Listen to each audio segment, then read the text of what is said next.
With the show Wandavision, haven't you wondered what the inspirations for that show were? Well, today at Comicstorian, we're going to be covering the Vision trade paperback. This is the Comicstorian channel where we take some of your favorite trade paperbacks and single issues and we break them down into digestible bites and then we read them dramatically back to you. All alterations to the panels, text, and images are to prevent copyright problems, and all art is owned by its respective companies. Now, Vision is a character that's been around for a very long time, but hasn't actually had that many stories about him, which is why one of those stories, the Vision 12-issue trade paperback, is one of the direct inspirations for WandaVision. The storyline House of M and the storyline of Vision are the two stories that inspired the show and kind of created this amalgamation that is the show that we've all come to love. So today we're going to bring you issues 1 through 3, and every Friday we're going to be bringing you another chapter of Vision until a month goes by and you get all of the Vision you could ever want. And, well, if you want more, we'll do more, but we'll talk about that at the end of this video. And today's complete story is sponsored by MeUndies.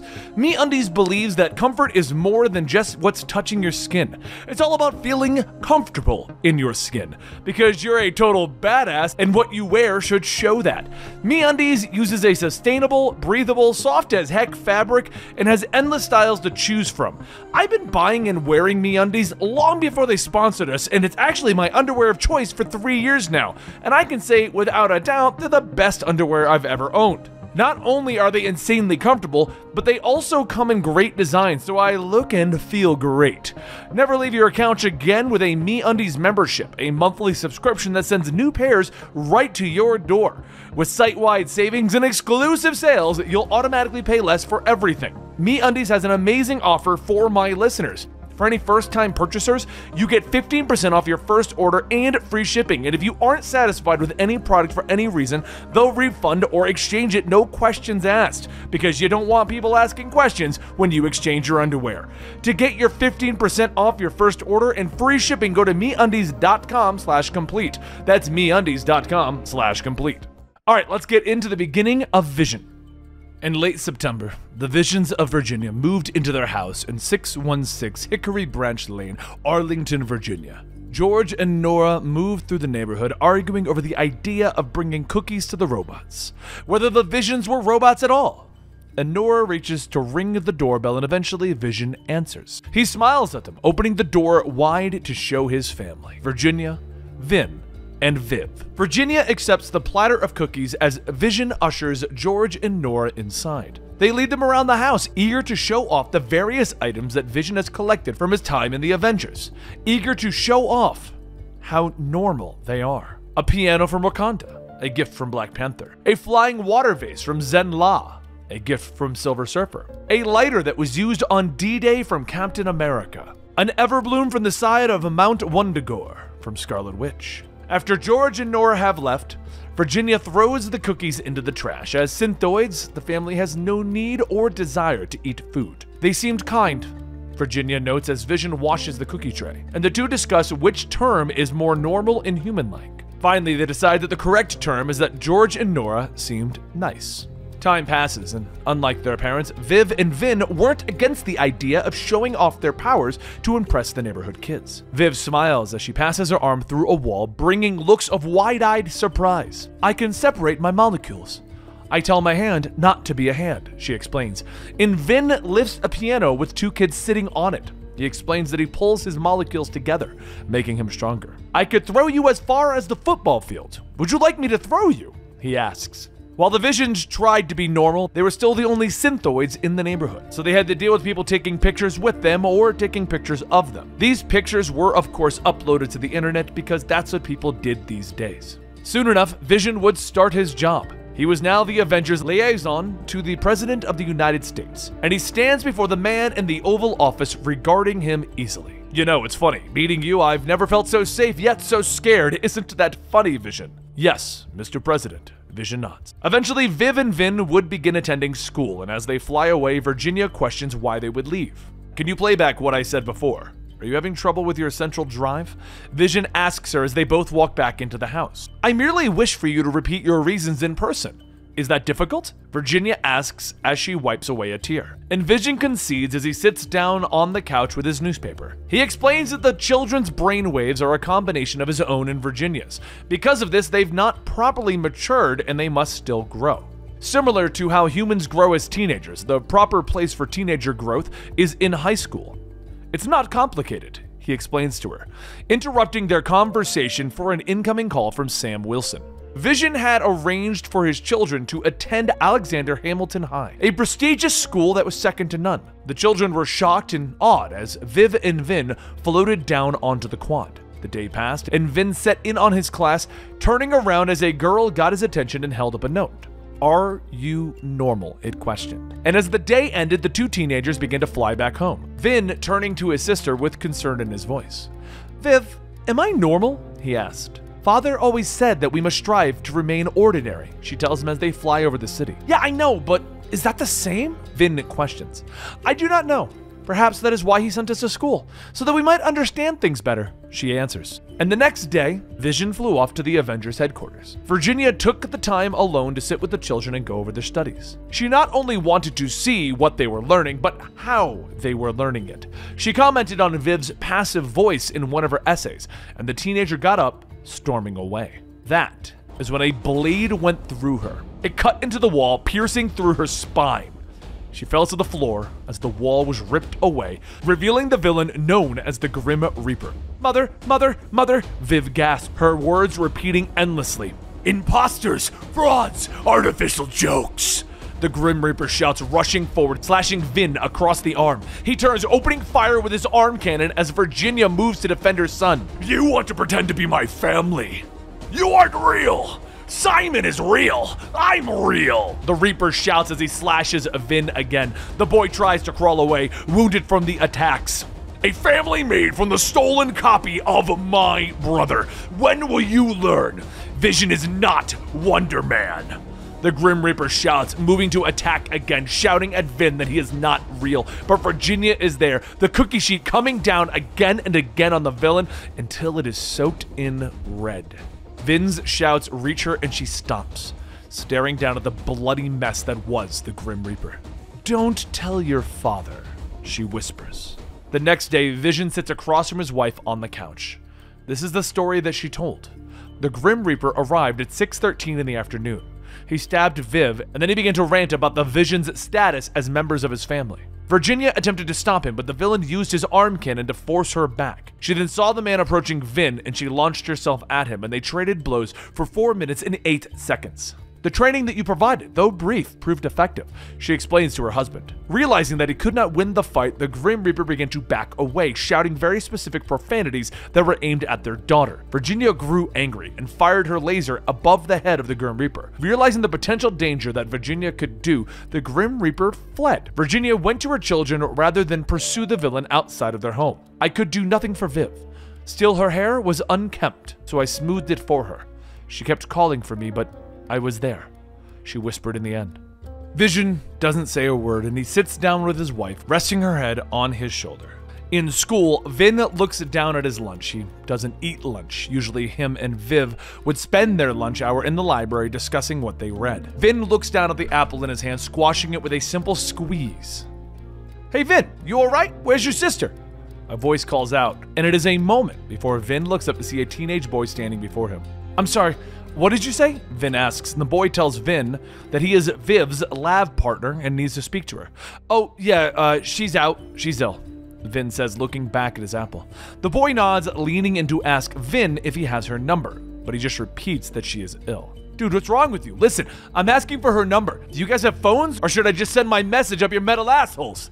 the boy asks. Vin stands up quickly, grabbing the boy by the throat, lifting him into the air. "No, you do not send your messages up our metal assholes," he says as he continues to squeeze.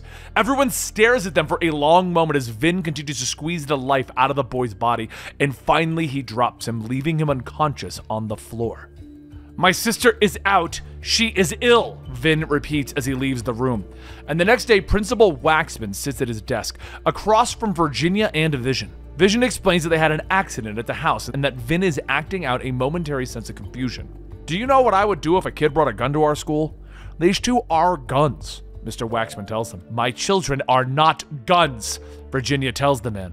A gun is just metal in a shape that can kill. What are these two then? Waxman asks her.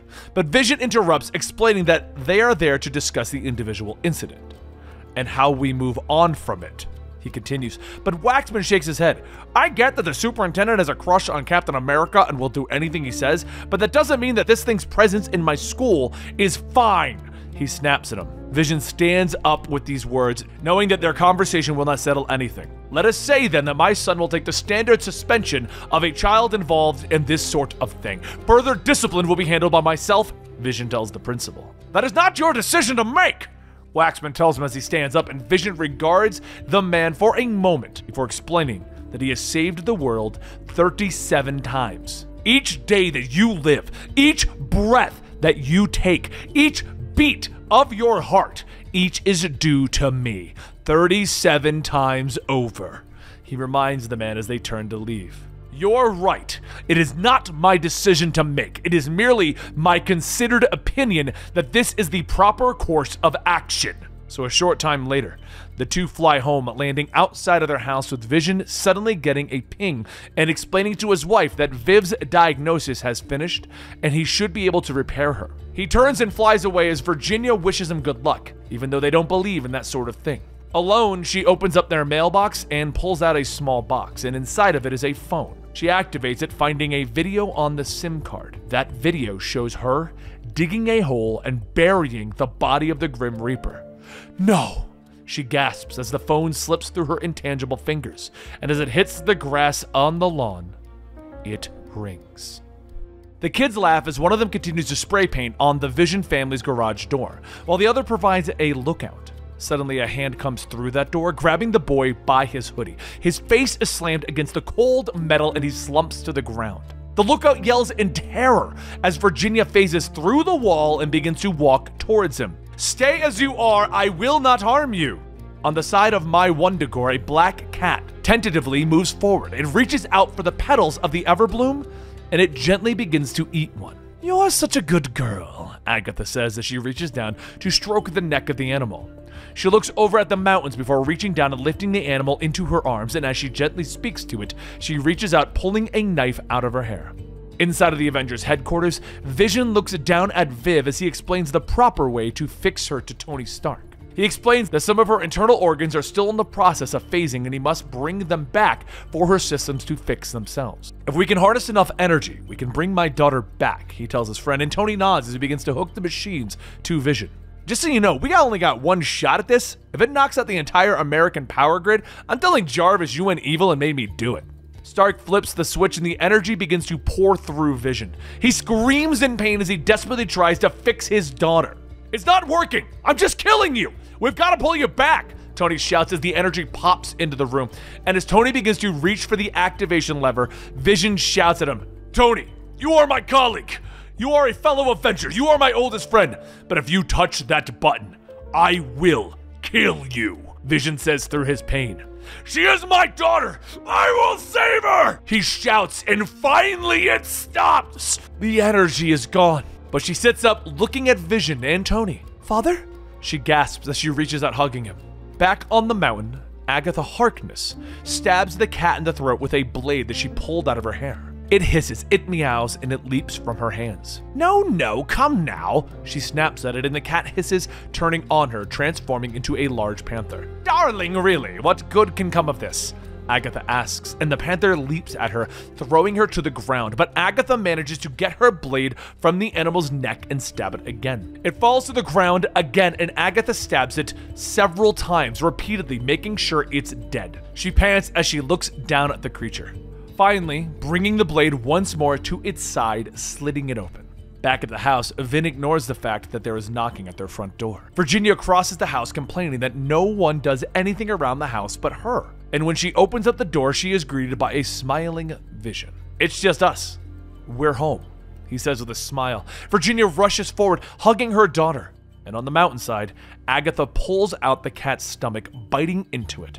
The petal of the Everbloom in the cat's stomach hits her with a strong vision of the future, and she reels back, hitting the ground hard as her eyes roll up into their sockets. She strains, arching her back so hard that it pops. Then she is still. And for a brief moment, she lingers in death. And with a gasp, her eyes snap open. She looks around in shock. In late September, the Visions of Virginia moved into their house in 616 Hickory Branch Lane, Arlington, Virginia. She begins to recite. There you go. Vision chapters 1 through 3 of 12. So next week, we're going to bring you 4 through 6, and then we're going to bring you 7 through 9, and then 10 through 12. And I'm very impressed with myself because I was able to do all that math on the fly while recording this outro. I'm not that good at math, guys. I'm a YouTuber. Anyway, thank you so much for watching this video to the ending. This was actually selected by our mini producers over at our Patreon. For $10, you can come be a part of the discussion on Patreon and on Discord, and you get to basically help us decide on the videos we're doing. At the moment, they're deciding what Winter Soldier story we should be covering, or if maybe we should do the Scarlet Witch storyline, or even get into Batman Inc. Your guys' help is what creates this channel and makes it worth doing for me, because I love seeing you guys enjoying the videos. So if you want to be a part of that, come on over to Patreon. But if you're just watching this video and got to the ending and you're like, I don't care who you are or what you're doing, doesn't matter. Thank you so much for watching the video. You just watching it has been super helpful. All right, well, on that note, I'll see you guys next Friday with the next chapter of Vision, and enjoy.